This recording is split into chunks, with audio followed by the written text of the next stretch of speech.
بسم اللہ الرحمن الرحیم۔ السلام علیکم ورحمۃ اللہ وبرکاتہ۔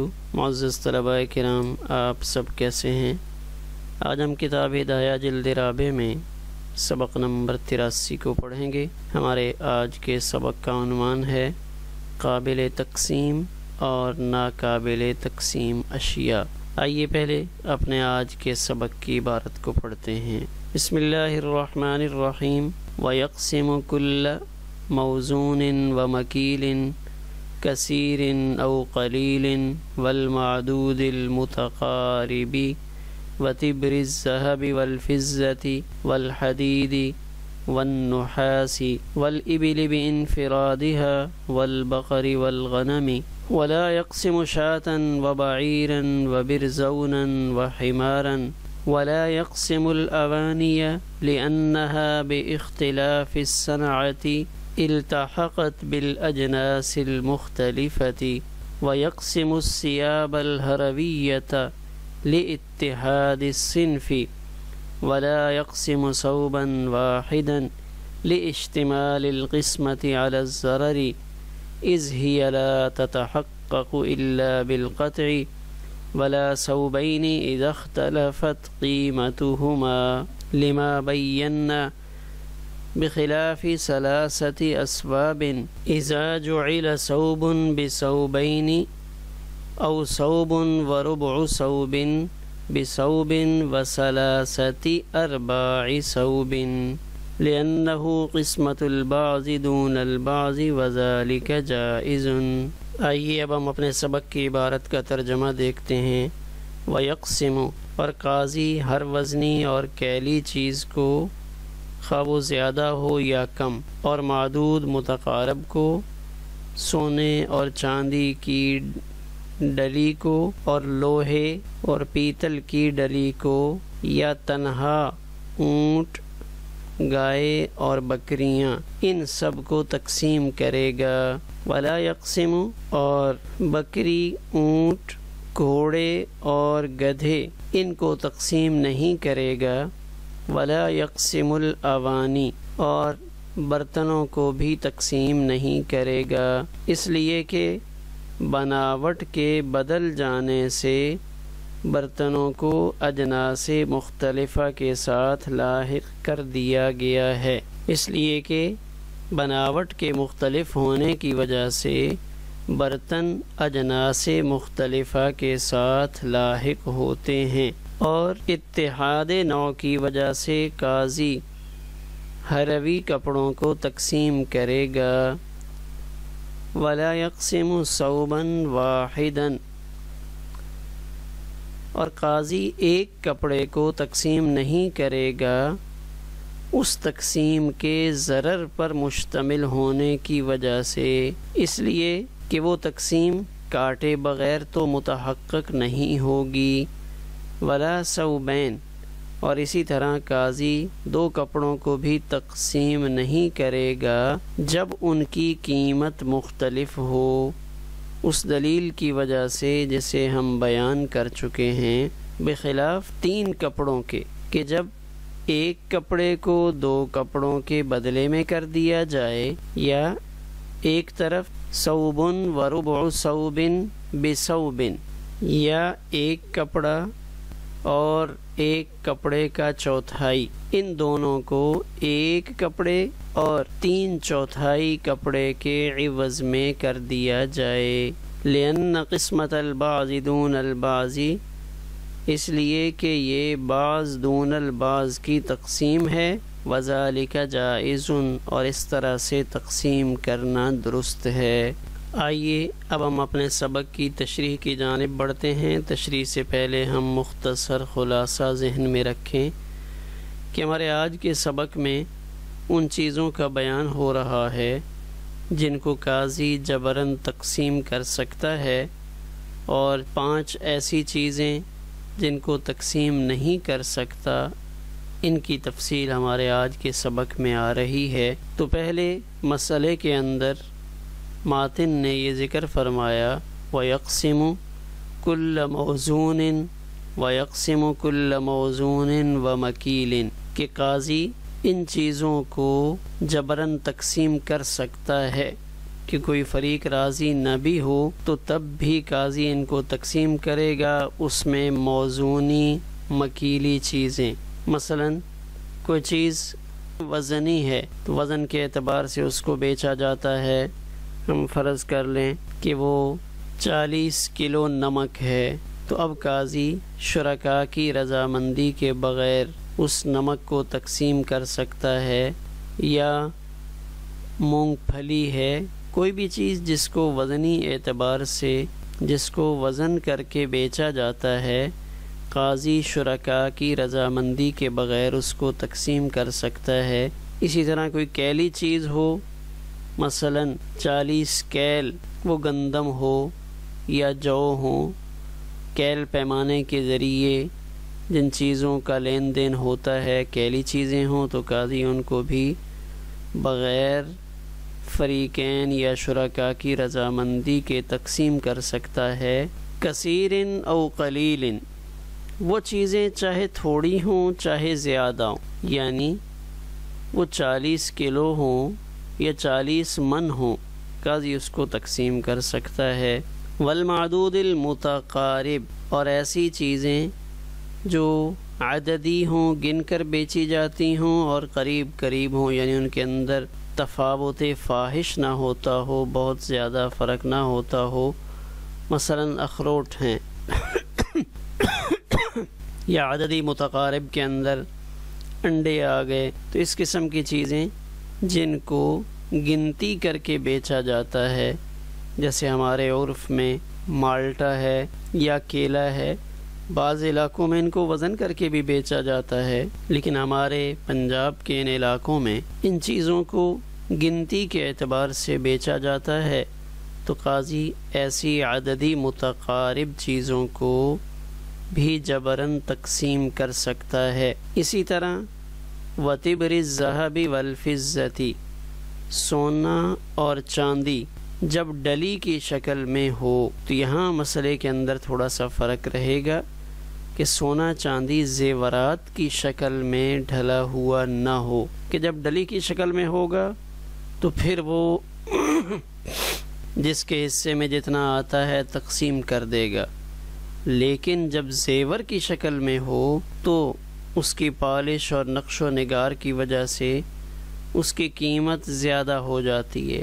اب قاضی اگر ایک فریق کو سونے کی انگوٹھی دیتا ہے اور دوسرے فریق کو سونے کے بنے ہوئے کانٹے یا بالیاں دیتا ہے یا سونے کا بنا ہوا ہار دیتا ہے، تو اب یہاں رضامندی ضروری ہوگی. تو زیور کی شکل میں جب سونا اور چاندی ڈھل جائے گا، چاہے اس کا وزن کم ہی کیوں نہ ہو، تو اب اس کی ویلیو بڑھ جاتی ہے، اس کی قیمت بڑھ جاتی ہے. یہ دیکھیں سونا ڈلی کی شکل میں اس طرح موجود ہوتا ہے، تب اس پتھر کو توڑ کر جس انداز میں قاضی حصے داروں کو دینا چاہے تو دے سکتا ہے.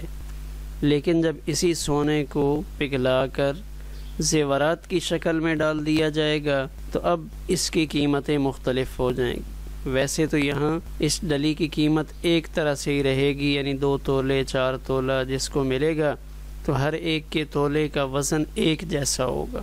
لیکن جب اسی سونے کو پگھلا کر انگوٹھی کی شکل میں ڈھال دیا، یا خواتین کے جو زیورات ہیں ان کی شکل میں ان کو ڈھال دیا جائے، تو پھر ہوگا 1 تولہ ہی، لیکن اس پتھر کی ڈلی کی شکل میں جو 1 تولہ ہے، اس 1 تولے کی قیمت کچھ اور ہوگی، اور وہ 1 تولہ جو انگوٹھی کی شکل میں یا کانٹے بالیوں کی شکل میں آ چکا ہے اس کی قیمت بہت زیادہ ہوگی.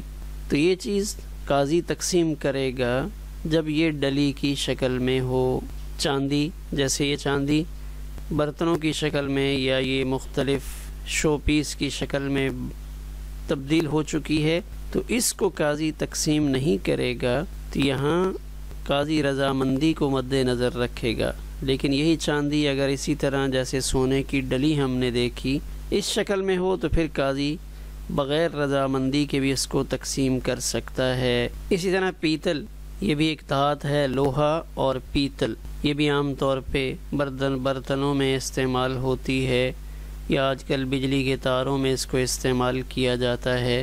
تو ان چیزوں کو قاضی جب تک یہ مخصوص شکلوں میں نہ ڈھل چکے ہوں، اپنے ابتدائی مراحل میں ہوں، یعنی خام مال کی شکل میں موجود ہوں، یعنی خام مال کی شکل میں موجود ہوں تو قاضی شرکاء کی رضامندی کے بغیر تقسیم کر سکتا ہے۔ تبر الذہب والفضۃ، سونے اور چاندی کی ڈلی، والحدید والنحاس، لوہا اور نحاس پیتل کی ڈلی، یعنی جب تک یہ کسی مخصوص شکل کی حالت میں ڈھالے نہیں گئے اس وقت تک قاضی ان کو تقسیم کر سکتا ہے۔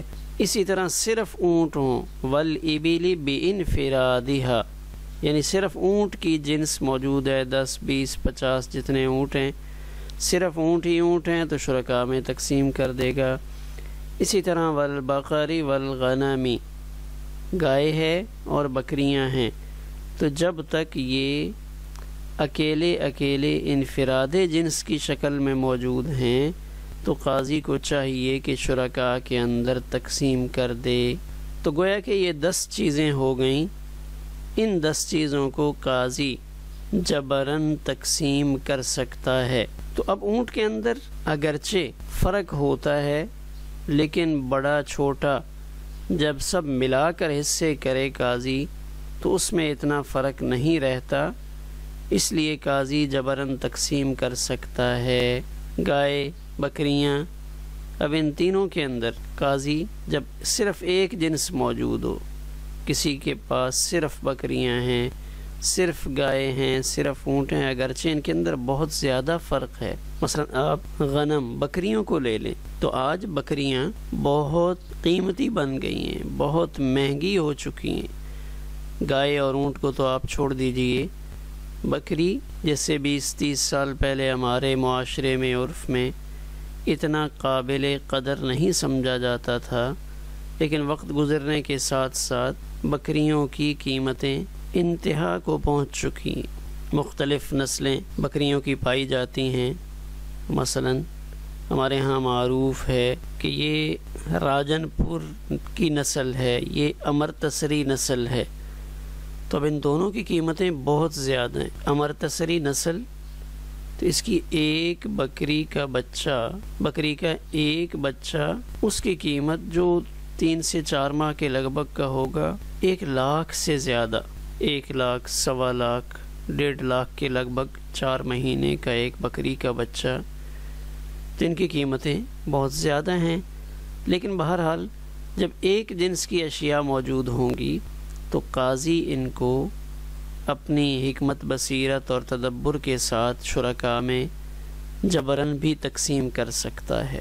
وَلَا يَقْسِمُ شَاةً وَبَعِيرًا وَبِرْزَوْنًا وَحِمَارًا، اگلی 4 چیزیں جو یہاں ذکر کی ہیں کہ اگر یہ اکٹھی موجود ہوں، کچھ بکریاں ہیں، کچھ اونٹ ہیں، برزون گھوڑے کی ایک قسم ہے، یعنی گھوڑا مختلف نسلوں کا، مختلف اقسام کا ہوتا ہے، تو برزون اس کو محققین گھوڑے کی ایک قسم شمار کرتے ہیں۔ کچھ بیزون گھوڑے موجود ہوں، وحمارن اور گدھا موجود ہو، تو جب یہ 4 چیزیں اکٹھی موجود ہیں تو اب قاضی تقسیم نہیں کر سکتا کہ ایک فریق کو بکری اور گدھا دے دے اور دوسرے فریق کو اونٹ اور گھوڑا دے دے، یا چاروں میں سے ایک کو بکری، ایک کو اونٹ، ایک کو گھوڑا، ایک کو گدھا، ایسا قاضی نہیں کر سکتا۔ یعنی یہاں شرکاء کی رضامندی ضروری ہوگی کیونکہ ان میں تفاوت فاحش ہے، بہت زیادہ فرق ہے، لہذا یہاں قاضی رضامندی کے بغیر تقسیم نہیں کرے گا۔ ولا یقسم الاوانی، اسی طرح قاضی برتنوں کو بھی تقسیم نہیں کر سکتا۔ تو اب برتنوں کے اندر بھی محققین کہتے ہیں کہ برتن من الذهب والفضة، وہ برتن جو سونے اور چاندی اور پیتل کے بنے ہوئے ہوں تو ان میں سے سونے کا ایک برتن کسی کو دے دیا، چاندی کا کسی کو دے دیا، تو ایسا نہیں کیا جا سکتا، اس لیے کہ یہ برتن بے اختلاف الصنعتی، اپنی بناوٹ کی کاریگری کے مختلف ہونے کی وجہ سے التحقت بالاجناس المختلفۃ، یہ اجناس مختلفہ میں شمار ہوتے ہیں۔ اس عبارت کو مجہول بھی پڑھا جا سکتا ہے۔ التحقت بالاجناس المختلفۃ، ان کو اجناس مختلفہ کے ساتھ ملا دیا جاتا ہے۔ تو اب برتن ایک ہی ہے، مثلا ایک پلیٹ ہے تو وہ پلیٹ چاندی کی بھی ہو سکتی ہے، وہ پلیٹ پیتل، تانبے، لوہے، پلاسٹک، کسی بھی چیز کی ہو سکتی ہے۔ آج کل تو مٹیریل مختلف اقسام کے آ چکے ہیں، تو لہٰذا برتنوں کو بھی قاضی تقسیم نہیں کرے گا کہ صرف ان کو چونکہ برتن کہا جاتا ہے تو ان کا نام ایک ہی ہے تو ان کو ہم ایک جنس میں شمار کر لیں، ایسا نہیں ہو سکتا، بلکہ یہ برتن مختلف شکلوں میں ہونے کی وجہ سے اجناس مختلفہ بن جائیں گی۔ گلاس الگ جنس کہلائے گا، جگ الگ جنس ہوگا، پلیٹ الگ جنس ہوگی۔ اسی طرح ٹرے یا ڈونگا جس میں ہم سالن یا دیگر اشیاء ڈالتے ہیں، تو یہ سارے برتن اجناس مختلفہ میں شمار ہوں گے۔ وَيَقْسِمُ الثِّيَابَ الْحَرَوِيَّةَ، اور قاضی ہروی کپڑوں کو تقسیم کر دے گا، کیوں؟ لِاتِّحَادِ الصِّنْفِ، ان کی نوع کے ایک ہونے کی وجہ سے۔ تو ہروی بظاہر ہرات کی طرف منسوب ہے۔ ہمارا سبق اسی پر مکمل ہوا۔